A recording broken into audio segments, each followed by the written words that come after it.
Nevermore. Plus jamais ça. Ne pas oublier. Mi-44, le début de la fin. C'est là que résonnent ces mots-là. N'oubliez jamais. 7 décennies plus tard, ils sont devenus leitmotiv. Qui de nous en Europe, en Amérique, en Afrique du Nord ou ailleurs dans le monde n'a de souvenir familial encore vif de 1939-1945 et même de 1914-1918.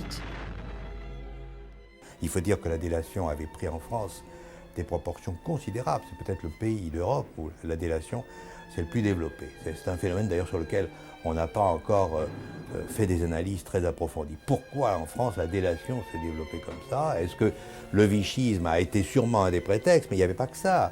Tout de même, les Français se sont vendus ont vendu les uns aux autres. Il n'y a rien d'aussi dangereux que d'opprimer ou de faire disparaître une voix.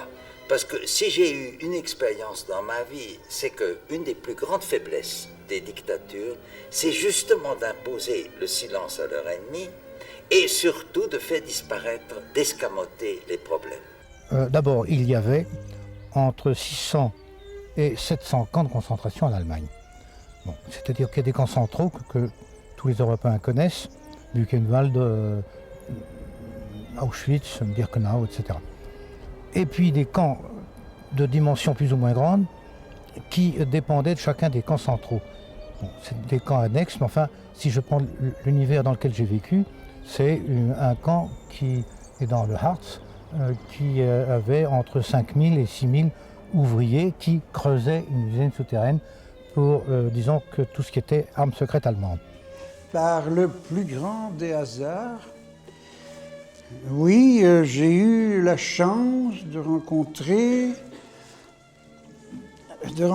pendant mon passage à Breendonk, ce camp forteresse qui fut le premier de mes lieux de séjour, où j'étais au cachot, de rencontrer un soldat allemand qui s'appelle Heinz Sturm, je suis heureux de rappeler ce nom, qui a accepté dans un premier temps de porter une lettre à la poste pour prévenir ma mère que j'étais là. J'entendrai toujours les souliers crissés dans la rue, parce qu'il allait très très vite. Donc la rue d'une personne était vraiment très vite derrière le tournant. Et quand l'Allemand est arrivé à la hauteur, il n'y avait plus personne. Et lui était dans la rue, mais il ne connaissait pas la rue d'une personne, ça ne fait aucun doute. Et là, on a quand même eu peur, on s'est dit qu'est-ce qu'il va faire? Il a rengainé, il est parti.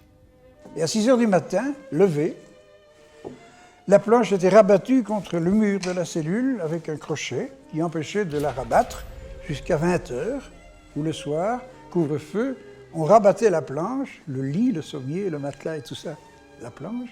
C'est l'esprit de capitulation des sociétés devant un certain type d'horreur en tant que défense personnelle. Du moment qu'on a la paix nous-mêmes, on ne voit pas ce qui se passe dans le monde.